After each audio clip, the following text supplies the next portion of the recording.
السلام علیکم دوستو، میں ہوں دانش خان اور آج میں اپنے ایک سائیکالوجیکل ہیرو کی باتیں آپ کو سناؤں گا. آپ کو پڑھ کر سناؤں گا کہ گفتگو کے ذریعے لوگوں کو اپنا دیوانہ کیسے بنایا جا سکتا ہے، لوگوں پر گفتگو کا جادو کیسے ڈالا جا سکتا ہے، ان کو اپنی گفتگو کے ذریعے جال میں کیسے پھنسایا جا سکتا ہے.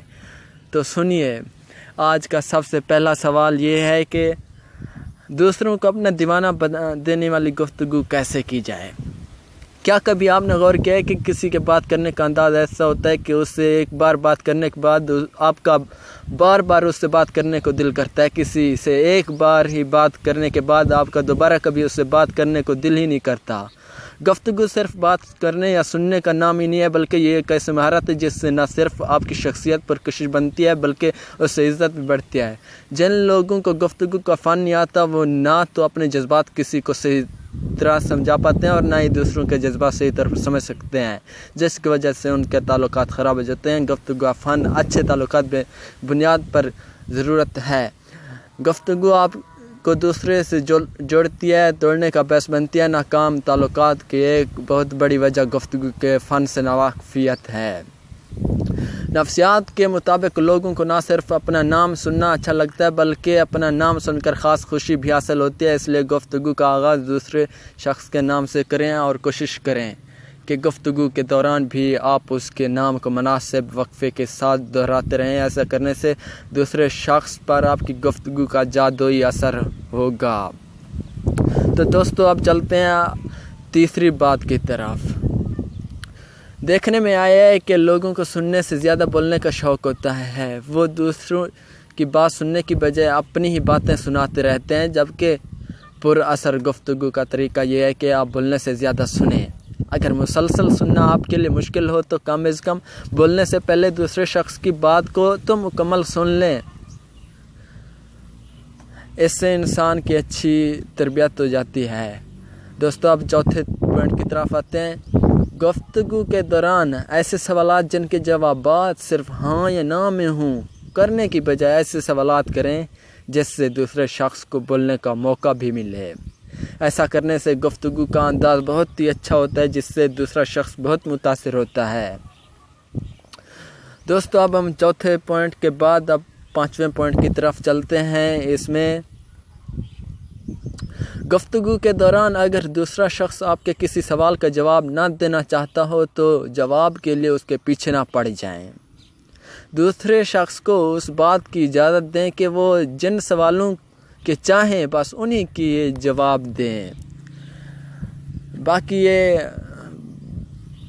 باقی سوالوں کے جواب دینا مناسب نہ ہو تو پھر نہ دے سکے تو کوئی بات نہیں. چھٹی بات میں گفتگو کے دوران جذباتی ذہانت کا مظاہرہ کریں، جو کہ یہ ہے کہ ہمیشہ دوسرے شخص کے جذبات یا مزاج کو سامنے رکھتے ہوئے گفتگو کریں. اگر دوسرا شخص دکھی ہو تو اس کے دکھ کا ساتھی بنیں، نہ کہ دوسرے شخص کے ساتھ اس لیے مذاق کریں کہ آج آپ کا مذاق کا موڈ ہے. ایسا کرنے سے آپ کا لحاظ کوئی نہیں کرے گا. ساتواں پوائنٹ ہے، دوسرے شخص کی بات پوری توجہ سنیں. آپ کوئی کام کر رہے ہوں تو اسے وہیں روک دیں. گفتگو کے دوران موبائل فون استعمال نہ کریں یا بار بار موبائل یا گھڑی کی طرف نہ دیکھیں. ایسا کرنے سے مذاکرات کا موڈ بہت خراب ہو جاتا ہے. پھر دوستو، اب چلتے ہیں ہم 9ویں پوائنٹ کی طرف. گفتگو کے دوران اس بات کا خاص خیال رکھیں کہ آپ کی بات سادہ ہو. بات کو گھما پھرا کر اور مشکل الفاظ میں نہ کریں.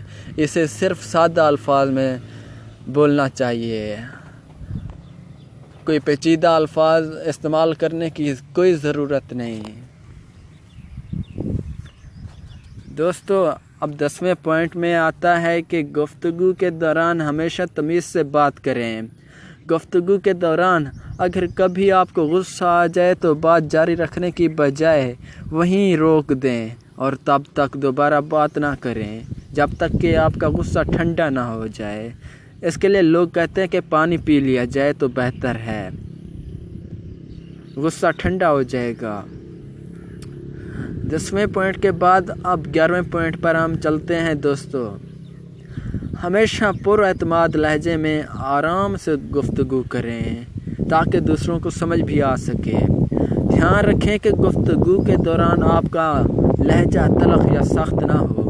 لوگ ہمیشہ سادہ لہجہ اور بہت ہی نرم دل لوگوں کو پسند کرتے ہیں، نہ کہ تلخ اور سخت لوگوں کو۔